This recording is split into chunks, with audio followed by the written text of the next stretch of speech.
दोस्तों नमस्कार, आपका हमारे यूट्यूब चैनल ट्रेडर अने में बहुत बहुत स्वागत है।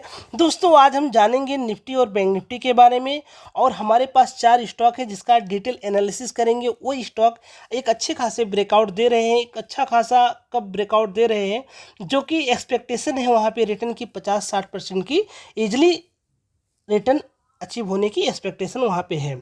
तो यहाँ पे सबसे पहले हम देखेंगे निफ्टी का जो इम्पोर्टेंट सपोर्ट निकल के आ रहा है, वो आ रहा है 23,500 का। निफ्टी के लिए बहुत ही ज़्यादा इंपॉर्टेंट सपोर्ट है। अगर ये लेवल ब्रेक होता है तो 23,250 का एरिया भी एक इम्पॉर्टेंट सपोर्ट का काम करेगा। ये दो सपोर्ट अभी निफ्टी के लिए सबसे ज़्यादा इंपॉर्टेंट है। लेकिन अगर हम निफ्टी को डेली टाइम फ्रेम पे यहाँ पे देखते हैं तो वहाँ पे हमें एक चीज़ समझ में आती है कि निफ्टी में करीब 1 दिन 2 दिन हो गया, 3 दिन हो गया, 4 5वें दिन, आज 5वें दिन जो है गिरावट देखने को मिली है लास्ट फ्राइडे को। तो यहाँ से एक चीज़ समझ में आ रही है, या तो निफ्टी जो है सेम लेवल से एक बाउंस बैक मार सकता है 23,500 से, या तो थोड़ा सा नीचे आने के बाद 23,250 पे एक बाउंस बैक आ जाएगा। क्योंकि एक रिकवरी तो आनी चाहिए। जिन लोगों ने यहाँ पे शॉर्ट की पोजीशन बनाई होगी उनको एक शॉर्ट कवरिंग यहाँ पे देखने को मार्केट में मिलेगी। क्योंकि ये लोग अगर यहाँ पे प्रॉफिट अपना बुक करते हैं, कुछ बायर भी इस लेवल पे अगर इंटरेस्ट दिखाते हैं, तो थोड़ा सा इस मार्केट को, इस निफ्टी को पुल बैक करने की ज़रूरत यहाँ पे हो सकती है। उसके बाद बाउंस अगर मारता है इधर, ये निफ्टी जो है या तो ऊपर जाके इस लेवल को टच कर सकता है 24,800 के, यहाँ पे मेजर जो रेजिस्टेंस है इसको बना सकता है, या तो दोबारा अगर यहाँ से थोड़ा सा प्राइस एक्शन बना के कहीं यूँ नीचे की पोजीशन ना बनाए, अगर 23,500 पे एक सपोर्ट लेके दोबारा यहाँ पे थोड़ा सा ऊपर जाके बाउंस बैक बना के नीचे यहाँ पे नीचे जाने की कोशिश ना करने लगे, या तो 24,800 का जो लेवल है वो सबसे इम्पोर्टेंट रेसिस्टेंस का काम तो करेगा ही करेगा। यहाँ पे हम बात करेंगे बैंक निफ्टी के बारे में। अगर बैंक निफ्टी का वीकली टाइम फ्रेम पे यहाँ लगा लेते हैं, जो कि एक सबसे इम्पॉर्टेंट यहाँ पे सपोर्ट हमारा निकल के आ रहा है बैंक निफ्टी के लिए 50,500 का और 49,500 के बीच में एक बहुत अच्छा खासा सपोर्ट यहाँ पे बना हुआ है। क्योंकि आप लोग देख रहे हो जो ये सपोर्ट एरिया है, ये बहुत दिनों से 2-3-4 महीनों से ये लेवल अभी टूटा नहीं है। 49,500 का एक इम्पॉर्टेंट सपोर्ट बना हुआ है।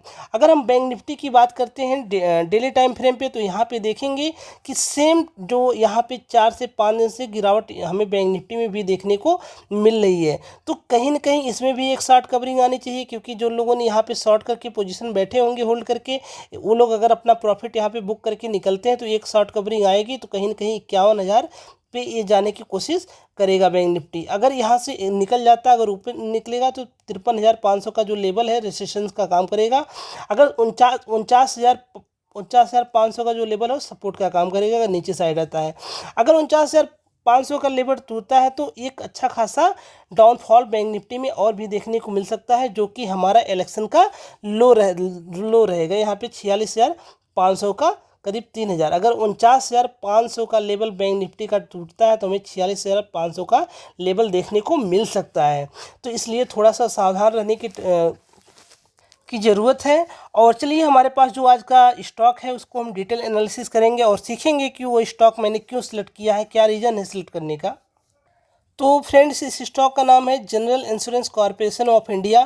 फ्रेंड्स, ये देखेंगे कि ये जो स्टॉक है अपना, जब ये लिस्टिंग के टाइम से अभी ये पहली बार अपना क्लोजिंग करके ब्रेकआउट करके क्लोजिंग दे दिया है करीब 500 के लेवल पे। जो इसका ब्रेकआउट लेवल था ये 450 का लेवल था। और हालांकि ये स्टॉक एक बार पहले भी कोशिश किया था फरवरी मंथ में, फरवरी 2024 में इस लेवल को तोड़ने की, तोड़ तो दिया था, लेकिन उसको ऊपर सस्टेन नहीं कर पाएगा। सस्टेन क्यों नहीं कर पाया था उसके बारे में हम डिटेल एनालिसिस करने जा रहे हैं। यहाँ पे देखेंगे जब ये स्टॉक आईपीओ के टाइम पे लिस्ट हुआ था तो ये जो कुछ नेगेटिव रीजन की वजह से, जो भी रीजन की वजह से स्टॉक में एक डाउनफॉल आया था, जिसकी वजह से एक अच्छा खासा ये स्टॉक गिरावट देखने को इस स्टॉक में मिली थी। दोस्तों, ये स्टॉक का मैंने मंथली का टाइम फ्रेम का चार्ट लगाया हुआ है। उसके बाद कुछ 1 साल 1.5 साल तक ये स्टॉक, 2 साल एक ही रेंज में यहाँ पे सस्टेन किया, एक बेस बना के फिर ये स्टॉक ऊपर आने की कोशिश किया। तो यहाँ पे जो लोग आईपीओ के टाइम पे या जो फ्रेश एंट्री इस स्टॉक में बना के यहाँ पे फंसे होंगे, वो लोग जब फरवरी 2024 में स्टॉक पहली बार ब्रेकआउट देने के लिए आया तो यहाँ पे क्या हुआ कि वो लोग अपना पोजीशन को एग्जिट किए होंगे, स्क्वायर ऑफ किए होंगे। तो यहाँ पे एक अच्छी खासी सेलिंग हुई, जिसकी वजह से दोबारा स्टॉक नीचे गिरा। लेकिन इस ये स्टॉक अब नीचे जाने के लिए तैयार नहीं था, क्योंकि अब इसके स्टॉक के पीछे कुछ फंडामेंटल रीजन या कुछ न्यूज या जो भी था एक स्ट्रांग था, तभी ये स्टॉक यहाँ से चल के यहाँ तक आया था। तो अब ये स्टॉक दोबारा इस लेवल को ब्रेकआउट करने की कोशिश कर रहा है दिसंबर मंथ में। तो यहाँ से ब्रेकआउट करने की कोशिश भी किया और ब्रेकआउट आउट करके इसके ऊपर सस्टेन भी किया 450। अगर ये स्टॉक हमको दोबारा, अभी ये स्टॉक जो है दोस्तों 500 के लेवल पे चल रहा है, अगर ये स्टॉक हमें 475 के आसपास मिलता है तो एक हमारे लिए ये अच्छा बाइंग कैंडिडेट स्टॉक हो सकता है। इसका जो टारगेट रहेगा वो टारगेट यहाँ पे आप लोगों को देखने को मिल रहा है, करीब 800 के आसपास का टारगेट रहेगा। अगर हम इस स्टॉक में 500 के 475 के आसपास एंट्री करेंगे तो हमारा जो टारगेट रहेगा करीब 800 के आसपास का रहेगा। ऑलमोस्ट ये हमारा जो टारगेट रहेगा 70 से 80% का टारगेट यहाँ हमारा एक्सपेक्टेड टारगेट यहाँ पे देखने को मिल सकता है। और ये स्टॉक एक फॉर्मेशन भी किया है, जैसा कि आप लोगों को यहाँ पे दिख रहा होगा, कप बनाया और उसके बाद एक हैंडल बनाया। कप और हैंडल का ब्रेकआउट इस स्टॉक में देखने को मिल रहा है। तो चलिए दोस्तों, आज का जो हमारा दूसरा स्टॉक है उसके बारे में बात करते हैं। इसका भी दोस्तों मैंने मंथली टाइम फ्रेम पे इस स्टॉक को लगाया है, क्योंकि ये स्टॉक भी एक बहुत दिनों बाद ब्रेकआउट देने जा रहा है। करीब मैं आप लोगों को इस स्टॉक को दिखा देता हूँ। ये स्टॉक करीब 2007 का जो ब्रेकआउट है उसको दे दिया है और यहाँ पे सस्टेन कर रहा है। 2007 करीब जो है 17 साल का ब्रेकआउट करके इस लेवल पे दोबारा आया है। लेकिन अभी हम इस स्टॉक में एंट्री नहीं करेंगे जब तक ये स्टॉक हमें कंफर्मेशन नहीं देता है। अगर हम बात करते हैं, जो ये लेवल था 339 का, यहाँ पे जो एक रेजिस्टेंस बना हुआ था इसको ब्रेक किया और ये स्टॉक जो हाई भी लगाया था करीब 380 के आसपास का, 339 का जो लेवल को ब्रेक करके 380 का हाई लगाया। लेकिन उसके बाद ये स्टॉक इसी एरिया में करीब 4 से 5 महीने से एक ही रेंज में सस्टेन कर रहा है और ये एक जो है बेस बना रहा है अपना वहाँ से ऊपर जाने के लिए। यहाँ पे देखेंगे, यहाँ पे जब तक हमें एक बुलिश कंफर्मेशन नहीं मिलेगा इस स्टॉक को हम 355 के ऊपर एंट्री बनाने की कोशिश इस स्टॉक में करेंगे, क्योंकि ये स्टॉक भी एक अच्छा खासा टारगेट देने की उम्मीद। अगर प्राइस एक्शन के हिसाब से इसमें देखा जाए तो इसका जो हमारा टारगेट रहेगा वो 600 का टारगेट यहाँ पे देखने को मिल सकता है। अगर 355 पे एंट्री से स्टॉक में होती है जो हमें टारगेट देखने को मिलेगा 600 तक का टारगेट इंडिया सीमेंट में देखने को मिल सकता है। हालांकि इसका फंडामेंटली ये स्टॉक बहुत ही अच्छा है और इसमें अभी एक अच्छा खासा न्यूज़ भी चल रहा है, तो कहीं ना कहीं इस स्टॉक में अगर हमें बाइंग की पोजीशन दिखेगी तो ये स्टॉक एक अच्छा बाइंग पोजीशन के लिए हो सकता है। चलिए, आज का हमारा जो तीसरा स्टॉक उसके बारे में जानेंगे। जैसा कि यहाँ पे मैं इसको डेली टाइम फ्रेम पे लगा लेता हूँ। हालांकि 2-3 दिन पहले ये स्टॉक मैंने आप लोगों के साथ शेयर किया था।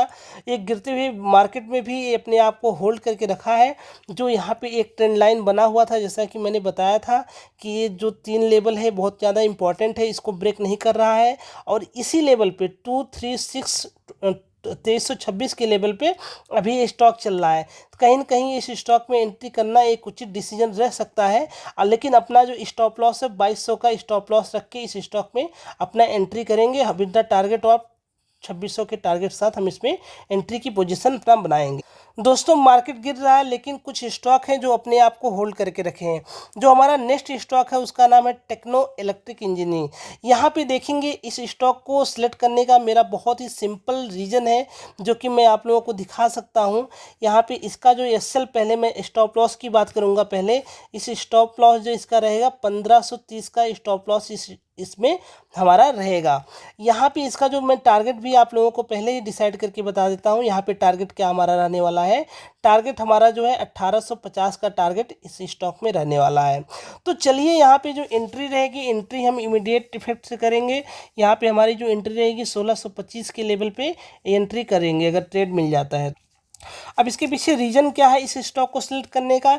यहाँ पे देखेंगे कि ये स्टॉक गैप डाउन होके यहाँ पे होल्ड किया और एक रेंज बनाया। फाइनली रेंज बना के, ये रेंज बनाने के बाद इसका ब्रेकआउट हुआ। फिर एक जो है यहाँ पे देख रहे हैं, ये स्टॉक ब्रेकआउट के बाद एक पॉज कैंडल बनाया यहाँ पे। उसके बाद पॉज कैंडल बनाने के बाद फाइनली इस लेवल को ब्रेक कर दिया। 1600 के लेवल को ब्रेक करने के बाद ये स्टॉक अभी 1624 के आसपास अभी चल। तो जैसा कि इस स्टॉक का मैंने स्टॉप लॉस और टारगेट आप लोगों को एंट्री भी बता दिया है, तो आप लोग अपना उस हिसाब से इसमें अपना प्लान कर सकते हैं। जो हमारा आज का नेक्स्ट स्टॉक है उसका नाम है कार ट्रेड टेक्नोलॉजी लिमिटेड। यहाँ पे देखेंगे स्टॉक एक हायर हाई पैटर्न बनाते हुए अपने ऑल टाइम रेंज पे चल रहा है, जो कि इसका प्राइस है 1616। कहीं ना कहीं यहाँ पे एक देखेंगे एक प्राइस एक्शन बना के इसको ब्रेक करके ऊपर जाने की कोशिश किया और सस्टेन किया। इसका जो स्टॉप लॉस रहेगा, ये जो कैंडल आप लोग देख रहे हैं, इस कैंडल का जो 1551 का यानी 1550 का हमारा स्टॉप लॉस रहने वाला है। यहाँ पे एंट्री हमारी 1620 पे रहेगी और जो हमारा टारगेट रहेगा 5 से 10% का टारगेट रहेगा। दोस्तों यहाँ पे मैंने आप लोगों को 5 से 10% का जो टारगेट वाली स्टॉक है वो हमारे स्विंग ट्रेडिंग के लिए बताया है।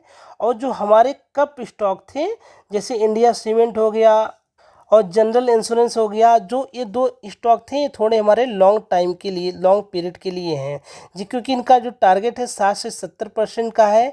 तो जो इसमें हमारे लॉन्ग टर्म, मतलब लॉन्ग टर्म में होता है 2, 4, 6 महीना, 12 महीना भी लग सकते हैं, लेकिन जिसमें हमारे टारगेट है उसको आप थोड़ा सा स्विंग ट्रेडिंग के लिए देख सकते हैं। लेकिन दोस्तों एक चीज़ ना भूलें कि आप लोगों का स्टॉप लॉस जो है ये बहुत ही ज़्यादा ज़रूरी होता है, क्योंकि स्टॉप लॉस आप नहीं लगाएंगे तो आपका जो लॉस है वो बहुत बड़ा हो सकता है, और अगर लॉस हो गया तो फिर आपको सस्टेन करने में मार्केट में बहुत ज़्यादा टाइम लग सकता है। दोस्तों मैं आप लोगों के लिए रिस्क और रिवार्ड की भी वीडियो लेके आने वाला हूँ, जिसमें आप लोगों को पता चलेगा आपका जो मिनिमम रिस्क कितना रहना चाहिए और जो आपका रिवार्ड है वो कितना रहना चाहिए। ये बहुत ही ज़्यादा इंपॉर्टेंट होता है। और मैंने कुछ वीडियो भी आप लोग बनाई है कैंडल स्टिक पैटर्न की, जो कि अपलोड हो चुकी है, और डबल टॉप डबल बॉटम की वीडियो बना के अपलोड कर चुका हूं। तो आप लोग अगर इंटरेस्टेड हैं और सीखने के लिए, तो आप लोग हमारे यूट्यूब चैनल पे जाके सीख सकते हैं, और अपने यार दोस्तों को भी हमारे चैनल का जो लिंक है वो शेयर कर सकते हैं। दोस्तों मैं आप लोगों के लिए कुछ ना कुछ स्टॉक डेली, 2-4 स्टॉक डेली ढूंढता हूं, ताकि आप लोग भी पैसे बना सकें। लेकिन ये ज़रूरी है, सबसे ज़्यादा ज़रूरी ये है कि आप लोग अपना स्टॉप लॉस नहीं लगाएंगे तो मार्केट से जो है आप आउट हो जाएंगे। स्टॉप लॉस जो है लगाएं हमेशा। एसएल जो है बहुत ज़्यादा इंपॉर्टेंट है। तो दोस्तों अगर आप लोगों को हमारी वीडियो अच्छी लगती हो तो आप लोग लाइक, शेयर, सब्सक्राइब और कमेंट करिए।